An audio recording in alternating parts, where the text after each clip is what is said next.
On the morning Evan Calder disappeared, nothing about the city felt unusual. Norhollow was functioning like it always did: slow traffic, routine calls, predictable lives repeating themselves in loops. But at exactly 9:17 a.m., something broke the pattern of normality in a way no one immediately understood. A florist in the East District remembers him clearly. A calm man, dark eyes, careful movements. He bought white lilies without hesitation, as if he already knew exactly what he wanted. He left without saying a word more than necessary. At the same time, a bus driver downtown swears Evan Calder stepped onto Route 14, tapping his watch once before sitting near the middle aisle, staring straight ahead without blinking, and simultaneously, across the city, a university librarian logged Evan returning an overdue book, standing perfectly still as she scanned it, as if he had never been late at all. 3 locations. 1 man. The same second. And all 3 witnesses agreed on one terrifying detail: he looked exactly the same in every place, as if nothing about him had changed at all. Detective Sienna Hart didn't like cases that didn't follow logic. But Evan Calder's file had no respect for logic at all. No criminal record. No psychological history. No consistent travel pattern. No digital footprint beyond basic administrative records. It was as if Evan existed only when someone was directly looking at him. His apartment was worse. Everything inside was arranged with mathematical precision. Objects weren't just placed, they were positioned. Distances measured without tools. Angles repeated across every surface like instructions nobody understood. There were notebooks stacked in identical order, each filled with coordinates that didn't match any known mapping system. Some repeated endlessly.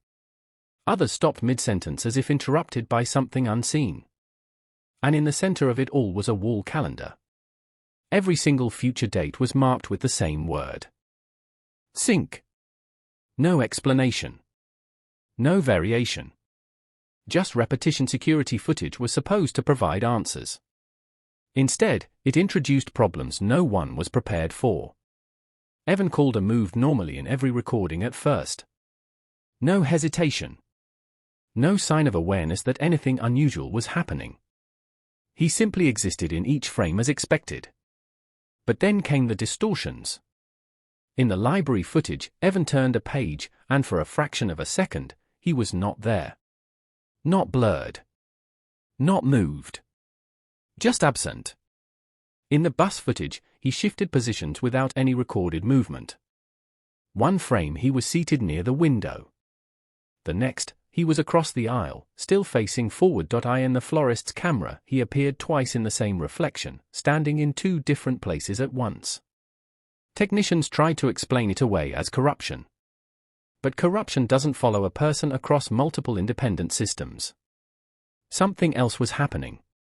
Something that wasn't supposed to be possible. When Sienna began interviewing witnesses, she noticed something disturbing almost immediately.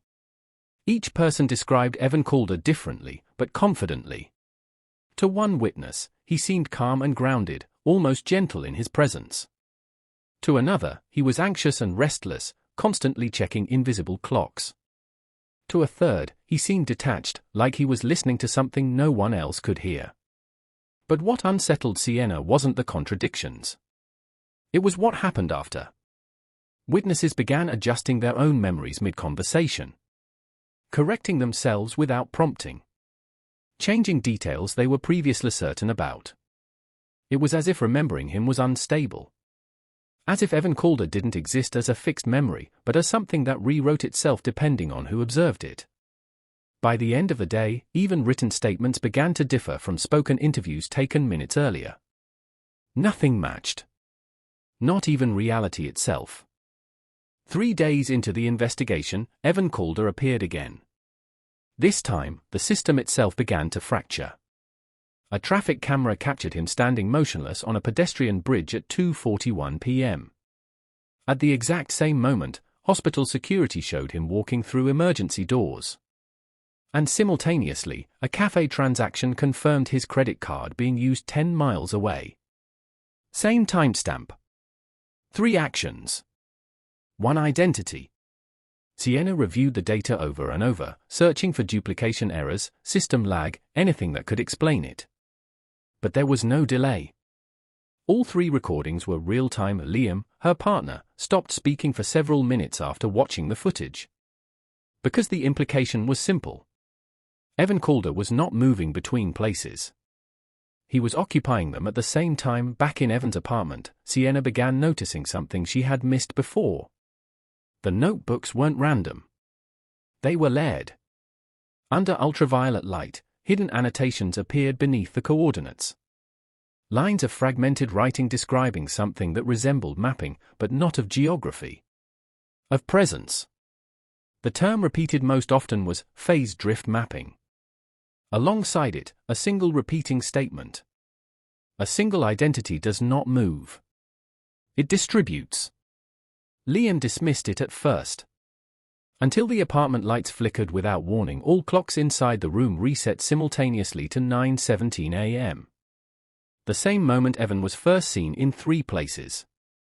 Outside, distant sirens echoed from different directions, even though no emergency had been declared. It was as if the city itself had briefly lost agreement with time. And Evan Calder was at the center of it. Evan Calder was officially classified as unlocatable.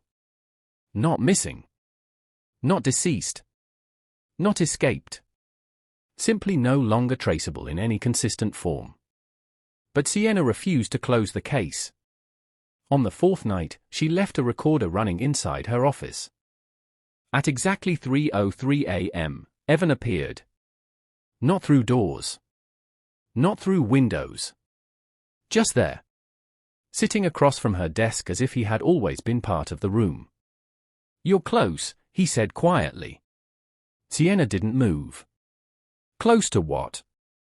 Evan looked exhausted, as if existing in too many places had finally started to wear him down. "To the version that stays," he replied. Then, without any visible motion, he was gone. But the recorder did not agree. On playback, Evan remained seated for 17 full minutes after his disappearance.